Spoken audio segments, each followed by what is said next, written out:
hedder Tove. Jeg kender interview en, der hedder Thor. Hej. Hallo? Sover du? Jeg har lukket dig ind. Jeg er Buffy. Det er mig, Buffy, der skal interviewe dig. Hvad er det, du har liggende i sengen? Det er dine ting. Det er mine ting. Det er mine rollespil. Det er godt, at der er rollespil. Nå, må vi se nogle af dine ting?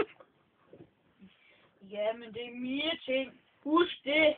Ja, må vi se nogle af dem? Det her, det er en, man gør sådan her med. Det er, når man gør sådan her med det. Og så sådan gør man bare. Og det her, det man har her.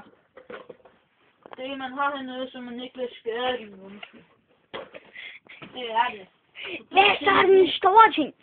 Det her, den er ikke stor. Ikke i forhold til mine andre ting. Men det, jeg bruger den til at slå, eller også bruger jeg den til at lege rullebold med. Jeg kan godt vise dig, hvordan den bruges. Den bruges sådan her. Og den bruges nu. Okay, jeg tror, vi går udenfor. Nej, kom igen! Nå, det var så det. Farvel. Ses nok en anden gang.